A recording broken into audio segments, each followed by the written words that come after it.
मीरपुर नाम के शहर में तेजस अपनी पत्नी नीरू के साथ रहता था। पति पत्नी दोनों ही नौकरी करते थे। एक दिन तेजस गांव अपनी माँ के पास फोन करता है। हेलो, प्रणाम माँ। जीते रहो माँ, तुम दादी बनने वाली हो हैं?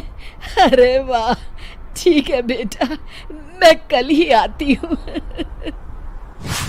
जब माँ जी शहर पहुंची तो बेटे बहू ने बहुत अच्छे से स्वागत किया। लीजिए माँ जी, चाय। अरे गर्मा गर्म पकोड़े ले आओ माँ के लिए। नीरू रसोई में गई और 2 मिनट में ही पकोड़े ले आई। जी ये लीजिए।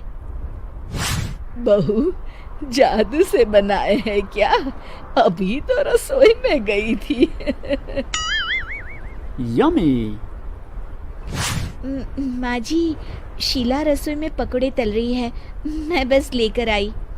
हे भगवान, मेरा धर्म भ्रष्ट कर दिया तूने। अब तो गंगा जल से शुद्धिकरण करना होगा। दूसरे दिन, माँ जी मैंने नाश्ता बना दिया है, ऑफिस जा रही हूँ। पर अभी तो घर का सारा काम पड़ा है। शीला आती ही होगी, झाड़ू पोछा बर्तन कपड़े वो सब कर लेगी। हमारे जमाने में घर का सारा काम हम ही करते थे। जी माँ जी, आप बहुत होशियार हैं, मैं घर ऑफिस दोनों नहीं संभाल पाती। तो जरूरत क्या है घर से बाहर जाकर चाकरी करने की? वैसे भी घर का काम खुद करने से घर में बरकत आती है, समझी? पर माँ जी। पर वर कुछ नहीं, इस महीने की पगार मिले फिर ऑफिस बंद है। हाँ। रात को नीरू तेजस से कहती है, सुनिए जी, माँ जी बोल रही थी कि मैं नौकरी छोड़ दूं। वैसे ठीक ही तो है, अभी तुम्हें आराम की जरूरत है। फिर भी आराम कहाँ, शीला को छुड़ाने के लिए बोल रही थी।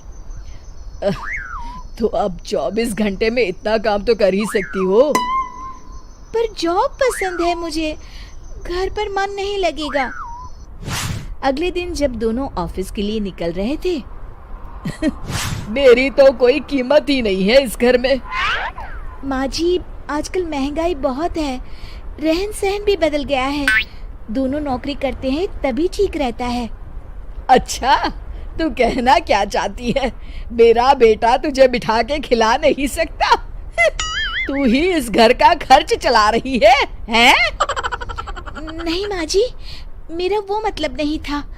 मतलब खूब समझती हूँ, ये बाल धूप में सफेद नहीं किए मैंने। हाँ। अब तो ये रोज का काम हो गया था। तेजस भी रोज की झिकझिक से परेशान हो गया था। एक दिन उसने कहा, नीरू, वैसे भी तुम्हें मैटरनिटी लीव मिलने वाली है, तो अभी से ही छुट्टी ले लो। पर क्या, मेरी सैलरी अच्छी खासी है। आखिर नीरू ने रिजाइन कर दिया। जब बच्चा हुआ तो घर में सब बहुत खुश हुए। कुछ दिनों बाद तेजस फाइल देख रहा था। क्या हुआ तेजस, कुछ परेशान लग रहे हो? हाँ, वो हमारी जितनी सेविंग्स थी वो तो हॉस्पिटल में और छठी के फंक्शन में खत्म हो गई है नीरू। और अभी वैसे मंदी चल रही है तो मैं बोल रही थी कल मुन्ना को हेपेटाइटिस का टीका लगवाना है। नीरू, क्या पोस्टपोन नहीं कर सकते? नहीं जी, बिल्कुल नहीं। अब तेजस को समझ में आ रहा था कि उससे गलती हुई है। पैसों की कमी का असर घर के माहौल पर भी पड़ रहा था। अगले दिन, बेटा मेरा चश्मा और ये दवाइयाँ ले आना, पर्चा देते हुए माँ जी ने कहा। जी। तेजस, मुन्ना के लिए दूध का डिब्बा और डायपर भी ले आना, और ये किराने के सामान की लिस्ट है, इसे भी लाना है। तेजस गुस्से में लिस्ट मरोड़कर फेंकता है और चिल्लाता है, पैसे क्या पेड़ पर उगते हैं? ये ले आना, वो ले आना। अरे पर ये जरूरत का सामान ही है। वो गुस्से में बिना कुछ कहे ऑफिस चला गया। अरे अरे लंच तो ले जाइए। नीरू दौड़कर डिब्बा पकड़ाती है।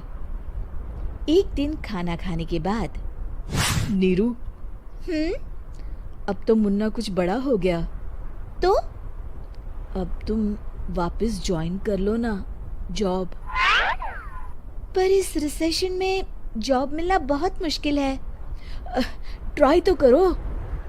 फिर मुन्ना, माँ जी है ना, और एक फुल टाइम मेड भी लगा लेंगे।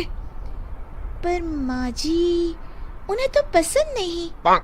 तभी माँ जी वहाँ आ जाती है और प्यार से नीरू के सर पर हाथ फेरते हुए बोलती है, अब मेरी समझ में आ गया बहू, पहले के और अब के समय में अंतर है। तुम काम शुरू करो, मुन्ना की जिम्मेदारी मेरी। मेरी प्यारी माँ जी। ये कहकर नीरू उनके गले लग गई। शिक्षा, परिवर्तन संसार का नियम है, हमें भी समय के साथ चलना चाहिए। उम्मीद है कि आपको हमारी ये कहानी पसंद आई होगी। कृपया हमारे चैनल को सब्सक्राइब करें और सभी अपडेट्स के लिए बेल आइकन जरूर क्लिक करें। और हाँ, वीडियो लाइक और शेयर करना मत भूलिएगा। Bye bye.